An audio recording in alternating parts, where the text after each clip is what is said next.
हाय। तो कैसे हैं आप दोस्तों। चलिए हम आपको बागेश्वर धाम की पूरी जानकारी से रूबरू कराते हैं।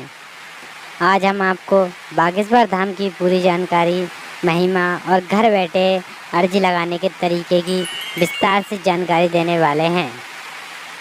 क्योंकि बागेश्वर धाम के लिए ऐसा कहा जाता है कि टोकन लेने के बावजूद भी वहाँ पर सभी लोगों की अर्जी नहीं लग पाती। क्योंकि बागेश्वर धाम की महिमा ही ऐसी है कि जहाँ हजारों की संख्या में लोग अपनी मनोकामनाओं को लेकर पहुँचते हैं और इतनी भीड़ की अर्जी लगाना पूरी तरह से असंभव हो जाता है। इसलिए अगर आप भी घर बैठे बैठे ही अपनी अर्जी लगाना चाहते हैं तो आज हम इसका तरीका बताने वाले हैं, तो हमारे साथ अंत तक बने रहें। बागेश्वर धाम भूत भवन महादेव गढ़ा में स्थित है।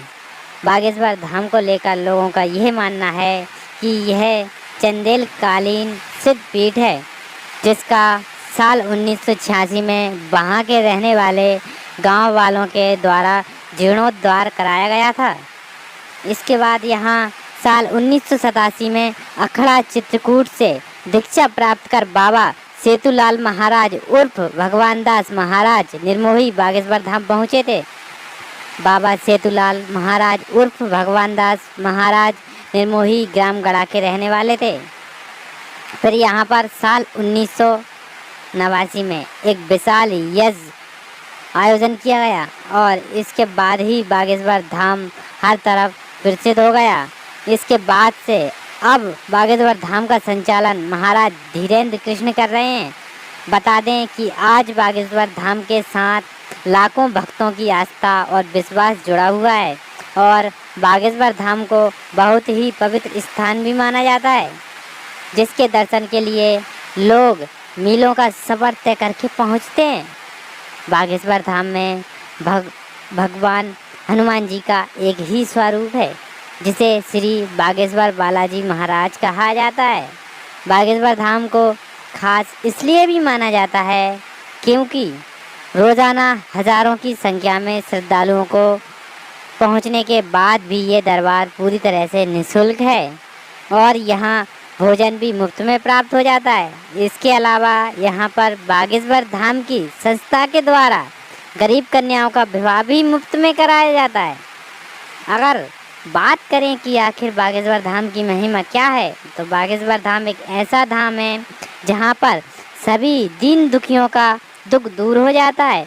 इसलिए आज यहाँ पर देश के कोने कोने से लोग पहुँचते हैं और अपनी अर्जी लगाते हैं। ऐसा कहा जाता है कि जो व्यक्ति यहाँ पर अर्जी लगाता है उस पर हनुमान जी की कृपा बरसती है और उनकी सभी समस्याओं का समाधान हो जाता है। इसके अलावा महाराज धीरेन्द्र कृष्ण जी बागेश्वर धाम को चलाते हैं। उनका ऐसा कहना है कि उनके पास ऐसी दिव्य शक्तियाँ हैं जो कि उन्हें पहले ही बता देती हैं कि आखिर भक्त के मन में क्या चल रहा है या फिर उसके रोग का इलाज कैसे किया जाना है।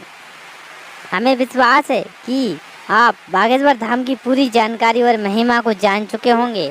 तो आइए अब यहाँ की भभूति की महिमा बताते हैं। दरअसल यहाँ पर प्रसाद के रूप में भभूति या भस्म दी जाती है, जो कि महाराज धीरेन्द्र कृष्ण के दादा गुरु जी के समय वितरित की जा रही है। इस भभूति को लेकर ऐसा कहा जाता है कि इस भभूति को जो अपने घर में लेकर आता है अथवा किसी भी प्रकार के रोगी को इसका सेवन या शरीर पर लगाता है तो उसके सभी रोग और कष्ट दूर हो जाते हैं। बागेश्वर धाम का संचालन करने वाले महाराज धीरेन्द्र कृष्ण कहते हैं कि अगर कोई भक्त यहाँ पर ना आ सकता हो या फिर बागेश्वर धाम आने के बाद भी उसकी अर्जी नहीं लग पाई हो तो वह अपने घर से ही बागेश्वर धाम में अर्जी लगा सकते हैं। बागेश्वर धाम में घर बैठे अर्जी कैसे के लिए उन्हें करना है, ये कि किसी भी मंगलवार के दिन सबसे पहले एक लाल रंग का कपड़ा लें और अपनी अर्जी बोलते हुए उस नारियल को लाल कपड़े में बांध देना है। इसके बाद धाम सरकार का ध्यान करते हुए ओम बागेश्वराय नमः की एक माला जाप करना है हम आपको बता दें, ओम बागेश्वराय नमः ये मंत्र है। माला को हाथ में लेके इस मंत्र का जाप करते जाना है। ऐसा करने से बागेश्वर धाम में अर्जी लग जाती है। इसके बाद आपको और खबर देते हैं, आप अगर घर बैठे अर्जी लगा रहे हैं तो आपको अर्जी लगाने के बाद लहसुन, प्याज, मांस व मदिरा अपने घर में लाना व खुद खाना वर्जित कर देना है और अर्जी लगाए गए नारियल को अपने घर में किसी स्वच्छ स्थान पर बांध देना है। अब आता है सबसे बड़ा सवाल, जो कि है आखिर इस बात का कैसे पता लगाएं कि जो अर्जी आपने घर पर लगाई है वो स्वीकार हुई भी या फिर नहीं। तो इसके लिए महाराज जी कहते हैं कि अगर आपकी अर्जी स्वीकार हुई होगी तो आपके घर के किसी भी व्यक्ति के सपनों में बंदर आने लगेंगे और यही संकेत होगा कि आपकी अर्जी स्वीकार हो चुकी है। अगर बंदर दिखाई ना दें तो समझ लीजिए कि अभी अर्जी स्वीकार नहीं हुई है। इसके बाद फिर से इस कार्य को मंगलवार के दिन दोहराएं। 2 से 3 बार प्रयास करने से आप पर हनुमान जी की कृपा ज़रूर होगी। अगर आपकी अर्जी लग जाए तो आपको एक चीज़ का विशेष ध्यान रखना होगा और वह ये है कि आप जो भी अर्जी बांधें वो 4 दिन तक ब्रह्मचर्य का पालन करें, चाहे वो गृहस्थ जीवन में भी क्यों ना हो, और लगातार ओम बागेश्वराय नमः मंत्र का जाप करता रहे। आप महीने में 1 बार, 2 महीने में 1 बार, 5 महीने में, 6 महीने में 1 बार, साल भर में 1 बार धाम पर जाकर पेशी कर सकते हैं।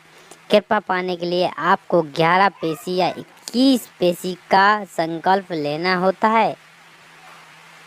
अगर आप भी बागेश्वर धाम के टोकन की जानकारी को जानना चाहते हैं तो आप बागेश्वर धाम के ऑफिशियल नंबर 8800330912, फिर से मैं नंबर दोहरा देता हूँ, 8800330912 पर फ़ोन करके टोकन के वितरण और अर्जी की तारीख का पता कर सकते हैं।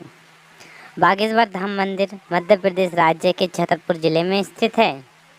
अगर आप दिल्ली से बागेश्वर धाम जाना चाहते हैं तो उसकी जानकारी मैं आपको देना चाहता हूँ कि बागेश्वर धाम की दूरी की बात करें तो ये दिल्ली से 470, रानीखेत से 110 किलोमीटर, हरिद्वार से 447 किलोमीटर, कसौनी से 40 किलोमीटर और भोपाल से 400 किलोमीटर, विदिशा से 300 किलोमीटर मतलब कहा जा सकता है कि आपको पास ही है। और बता दें आपके इसके 5 का एयरपोर्ट है, खजुराहो एयरपोर्ट। यहाँ से अगर आप भोपाल से सीधा हवाई जहाज़ से जाना चाहते हैं तो वह खजुराहो जाना पड़ेगा आपको। खजुराहो की दूरी है बागेश्वर धाम से 50 किलोमीटर, जिसका आपको किराया भी बता देते हैं। वहाँ पे अगर आप ऑटो रिक्शा से बागेश्वर धाम आना चाहते हैं तो आपका 50 रुपये रेंट लगेगा। बस इससे